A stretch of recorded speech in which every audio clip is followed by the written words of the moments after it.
So the first thing I want to start with, I wrote this creed last year for my wrestling guys I was working with. I got my Gannon wrestling shirt on today, and I've been basically trying to figure out this thing that I call the strong angle for the last 4 or 5 years. And working with the wrestling team at Gannon really let me solidify it. And then I came up with this creed that we would say throughout the year, and I've been adjusting it and tweaking it.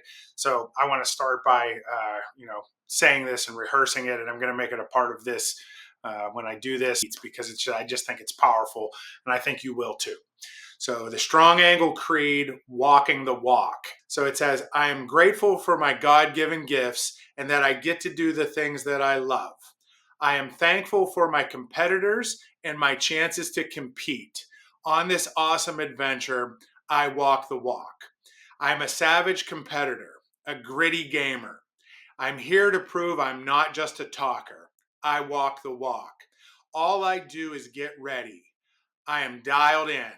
I have worked too hard to surrender. I will find a way. I walk the walk. I will give it my all, and I know that is truly the most that I can do. Until the final whistle, I will be relentlessly engaged, aggressive, and tough. Honorably, I walk the walk. I am aligned with the future that I am fighting for. I'm in the strong angle, and I walk the walk. And that was one of the things that I really changed as I rewrote the creed, because it became more about walking the walk than talking the talk. And actually, this summer it was a big eye opener. I went to the National Wrestling Coaches Convention, and I started talking about some of the preparedness and mindset training that I had been doing in the recent years. And a lot of the coaches were kind of like, "Oh, don't talk to me about that talking the talk stuff, right? We want to talk about walking the walk." And it was like, well, what you got to realize is that preparedness and mindset training is really about walking the walk, and it's not about talking the talk. And so saying certain things and having these mantras, and what's part of called neuro-linguistic programming, it's a big part of what Tony Robbins's programs are on, and a lot of others as well. It's positive self-talk is a part of it, right? But you have to be able to execute and ultimately walk the walk. And so sometimes we need a reminder of that, and that's what this strong angle creed is supposed to be. And I think even just me reading that, right, it starts to get me into this mindset that I want to be in. I should have probably have read this before I started talking into the camera right now, because it gets me fired up. And it brings me back to when I was actually writing this and putting it together. All of these parts, every line, every word has meaning to me. Why did I put this together, right? And if we start from the point of my God-given gifts, we have to remember that where we are in life is dictated upon these God-given gifts that we had. Whether you're an athlete or an artist or maybe even a healthcare practitioner like me, I wouldn't be where I'm at if I wasn't giving my physical and mental gifts by God. And one of the reasons why we get misaligned in the present moment and we get into the weak angle is because we forget that the whole reason we are where we are and the challenges that we're facing are because most of the time we had these God-given gifts that allowed us to be there in the first place. Now, look, this has a lot more to do with performance than it does to do with things that are happening to us in a negative way. Unfortunately, bad things do happen. But what we're really talking about here is trying to have our best wellness and our best performance. And really, to me, they go hand in hand, and they're completely intertwined, and they cannot be separated. So I'm also thankful for my competitors and my chances to compete. And so, even if you talk about Simon Sinek, which I'll probably talk about this as we go, the infinite game, we don't always want to think about our competition, especially as our main drivers for our main motivation. But competition helps us to grow. And again, with these God-given gifts, if we want to get better, we need competition. And we need to remember that when we are going to compete or when we're going to perform in whatever it is, it's a blessing for us to be able to do that. That's why we're doing it in the first place. And the other part is, you just have these chances to compete. And without the competitors, right, you're not going to have this opportunity to actually get better, which is the reason why you're doing what you're doing in the first place with this opportunity to perform, is for you to actually get better. Right. And so, with that, we need competition. We need some challenge. I mean, we could call it adversity. Adversity has a little bit of a negative connotation, right? But we need challenge to help us to get better so we can grow, right? If you have a growth mindset, you need challenge and competition for you to get better. So the other part about this is, and I really recently in the last year started shifting towards this, and it actually came with my man DeQuan Young, who's my producer. He's been the guy that's been with me since the beginning when I started my YouTube channel, and he's my media guy. He's been my guy, and now we're getting started again on this new adventure. And we were talking about this a while back, and I think particularly because I've been coaching wrestling, and wrestling is such a grind, I kept using the strong angle as this idea of optimizing the grind. We need to optimize the grind. And then we were having a conversation. Well, what about the adventure? He had said that this word had been kind of, talking to him in the back of his mind, like this should be an adventure type of scenario. And I thought, yeah, man, that's exactly it, right? Once you optimize the grind for long enough, it's going to turn into an adventure, because optimizing the grind, specifically in the strong angle, means that you're being more clearly defined, but you're also being more well aligned. And so, where you're well aligned is with this future that you're fighting for. So, as you start investing in the strong angle, your present moment becomes more enjoyable and you're more likely to unlock flow states.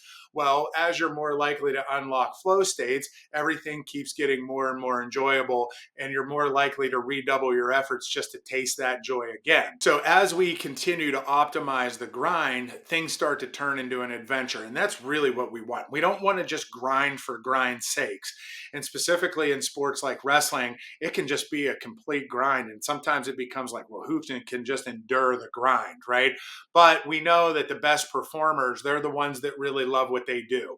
And, after all of these years of working with these super high performers, these really successful business people, the elite people in strength and conditioning and physical therapy, you find the ones that are the most successful really love what they do, and that's what really makes the difference. And they've turned their life into an adventure. But the interesting thing is that even on the adventure, right, we don't want to get eaten by an alligator. I just moved to Florida, and recently I, for the first time, saw probably a 10-foot alligator in a pond that literally is right by my house. I ride my bike past it. And then today, for the second time, I saw another alligator just crawling out of the pond that was on the other street beside my house where I live now. And on this adventure, we don't want to get eaten by an alligator, right? The greatest explorers are the ones that they reach their destination because they optimized their grind and they optimized their pathway on this adventure to get to where they're trying to go, to this ultimate destination, right? And that ultimate destination, you don't want to end up freezing to death somewhere like these stories in the North Pole, right? So how do you do that? Well, it's through preparedness. The strong angle creed, and the reason why I created it, was for preparedness. Preparedness ends up leaving you in a situation where you feel more confident. And when we think about how we feel when we perform at our best, we say all kinds of different things. I was enthused, I was fearless, I felt more engaged, I was in the zone, right? But it all revolves around basically what we would look at as a feeling of confidence. So think about how you feel when you feel confident, right? Now let's think about how you feel when you don't feel so confident. And that's usually where all the problem lies, right? So something like this strong angle creed is designed to help you remember the confidence that you should have going into the situation that you're getting ready to, whether it's performance, or even one of the things we'll talk about more is just how do you get the most out of every training session or every practice. And this doesn't just work for athletics, right? This is an efficiency issue. And that's the beauty of the strong angle. It's the best way to become more efficient and more effective at getting your improvements in your wellness or your performance. I think with confidence, that speaks a lot to how I feel right now. Once you guys like left the area, I started playing football again, and it's in doing those things in football that have kind of led me on this adventure right now to where I'm at, because I feel the most confident because I'm back out there making plays and doing the things that I used to love doing and remember how to do with with just muscle memory. Yeah, and that's the beauty of walking the walk, right? And something that we've talked about in the past is this idea of self efficacy, right? So everything starts with trying to align your self image with your self efficacy. And when you're usually feeling some type of negative resonance, right, it's because your self image and your self efficacy aren't aligning correctly, right? And this is the idea of the strong angle, right? One of the strongest angles that you can have is to align your self-image with your self-efficacy.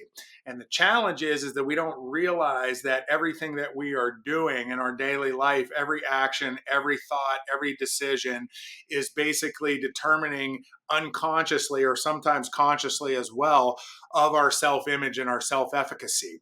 So self-efficacy and confidence ultimately is literally walking the walk. And you can't improve your confidence or your self efficacy just through talking the talk.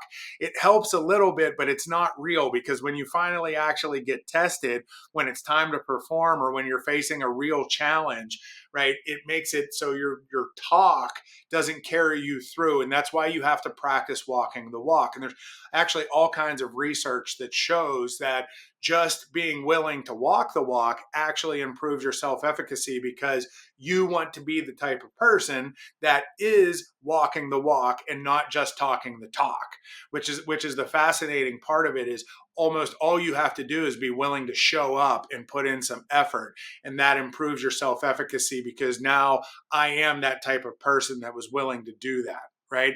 So one of our challenges is, if we want to move forward and improve our self-image and our self-efficacy, we have to be careful of going backwards and just replicating things that we did in our past that aren't necessarily aligning with us with the future that we're fighting for.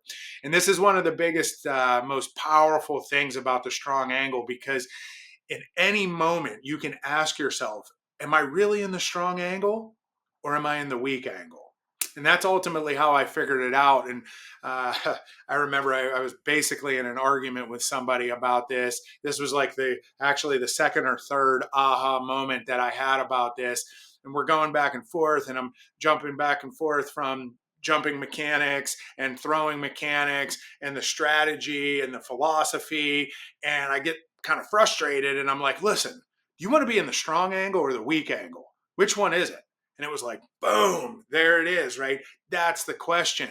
That's really the question. How do I assess the present moment and realize whether or not I'm in alignment with the future that I'm fighting for? All I have to do is ask myself, am I in the strong angle or the weak angle? Now, at this point, I really had no idea that it was going to have the impact. And I just kept going back to it, going, okay, yeah, there's something here.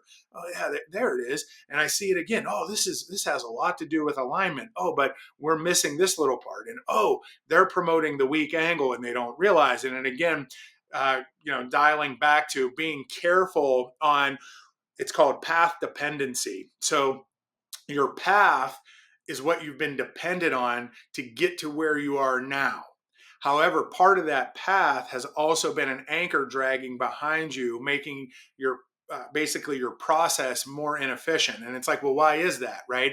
Well, if I'm trying to get to the end and I don't have the end clearly defined, when I come back to the present moment and I try to invest it towards the future that I'm fighting for, towards that end, right?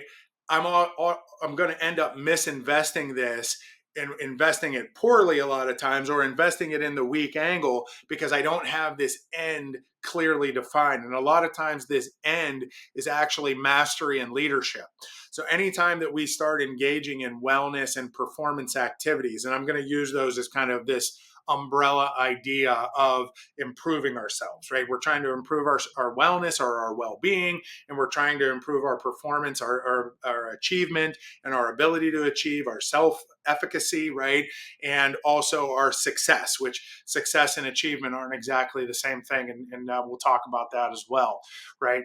But as I'm trying to go along this journey, the path of my past and my inefficiency is slowing me down from actually getting moving forward. So automatically, all paths towards improved wellness and performance have a little bit of inefficiency built in. And that's one of the reasons why the strong angle becomes so much more important, is because as we're moving forward, we want to optimize that path ahead of us the best that we possibly can, and also enjoy it. And coming back to this idea of this adventure that we want to be on versus just grinding for grind's sakes.